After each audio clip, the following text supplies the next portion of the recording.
Welcome to Friday media. పండగ season రాబోతున్న వేళ దేశ ప్రజలకి కేంద్ర ప్రభుత్వం షాక్ ఇవ్వబోతుంది.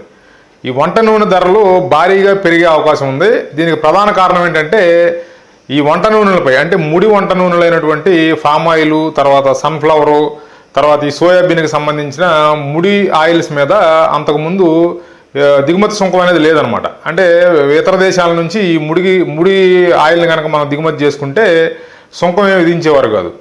ఇప్పుడు ఏంటంటే దాన్ని 20% సుంకం విధించడానికి కేంద్రం ఏర్పాట్లు చేస్తున్నట్టుగా తెలుస్తుంది. అంటే దీని అర్థం ఏంటంటే ముడి సరుకు అంటే ముడి ఆయిల్స్ కనుక మనం మన దేశానికి కనుక దిగుమతి చేసుకుంటే అంటే సన్ఫ్లవర్ ముడి ఆయిల్ కానీ, పామ్ ఆయిల్ ముడి ఆయిల్ కానీ, లేకపోతే సోయాబీన్కి సంబంధించిన ముడి ఆయిల్ కానీ దిగుమతి చేసుకుంటే ఇక నుంచి 20% విదేశీ సుంకం విధించబోతున్నారు.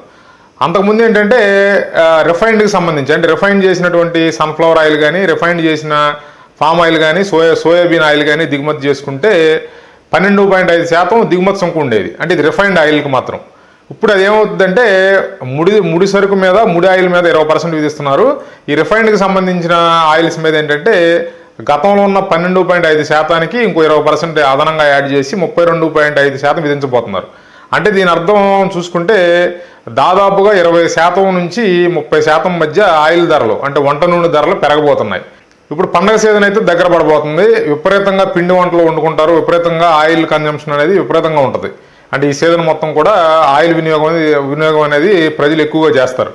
ఈ సందర్భంలో ఈ వంట నూనె ధరలు పెరగడం అనేది కొంత ప్రజల నెత్తి మీద ఇది శరాఘాతంగానే మనం భావించాలి. దీనికి కేంద్ర ప్రభుత్వం చెప్తున్న మాట ఏంటంటే ఇది ఏమవుతుందంటే ఇతర దేశాల నుంచి ఎక్కువగా ఆయిల్స్ని దిగుమతి చేసుకుంటున్నారు. దీనివల్ల మన దేశంలో ఈ ఆయిల్కి సంబంధించిన గింజలు పండించే వాళ్ళు కానీ వీళ్ళంతా నష్టపోతున్నారు. వాళ్ళకి సరైన ధర లభించట్లేదు. తక్కువ ధరకు దొరుకుతుందనే కారణం చేత విదేశాల నుంచి ఈ ముడి ఆయిల్స్ని దిగుమతి చేసుకుంటున్నారు, లేకపోతే రిఫండ్ ఆయిల్స్ని దిగుమతి చేసుకుంటున్నారు.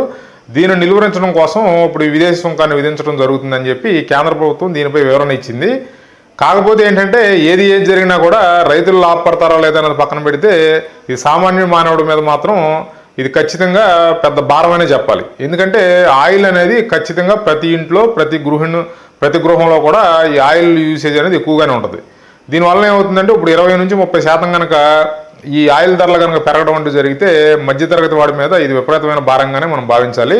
దీనికి తోడు ఏంటంటే ఈ దిగుమతి చేసుకునే ఆయిల్స్ మీద ఈ విదేశీ సుంకంతో పాటు అగ్రికల్చర్ సెస్ అని చెప్పి అది కూడా విధిస్తారు. అది కూడా యాడ్ అవుద్ది. అంటే ఒక 20% వీళ్ళు పన్ను పెంచుతున్నారు.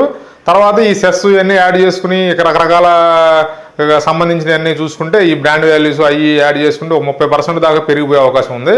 ఇప్పుడు రాబోయే రోజుల్లో ఏం జరుగుతుందంటే ఈ కేంద్ర ప్రభుత్వం ఈ సుంకం పెంచే లోపే ఈ రెస్టారెంట్కి సంబంధించిన ఓనర్సు, ఈ పిండి పదార్థాలకు సంబంధించిన వంటలు చేసి వ్యాపారాలు చేసే రెస్టారెంట్లు వాళ్ళు కానీ, ఈ స్వీట్ షాపులు, తర్వాత వీళ్ళందరూ ఏంటంటే విపరీతంగా నూనెని అక్వైర్ చేసి అంటే నూనెని పర్చేజ్ బయింగ్ చేసుకుని స్టాక్ పెట్టుకునే అవకాశాలు ఉంటాయి. అంటే 20 నుంచి 30% అంటే అది చాలా పెద్ద వేరియేషన్. కాబట్టి ఖచ్చితంగా వీళ్ళు ఎక్కువ మొత్తంలో నూనెని మార్కెట్లో దొరికే ఈ వంట నూనె అంతా కూడా వాళ్ళే కొనివేయడం జరుగుతుంది. దాన్ని తీసుకొచ్చి స్టాకులు పెట్టుకోవడం అయితే జరుగుద్ది.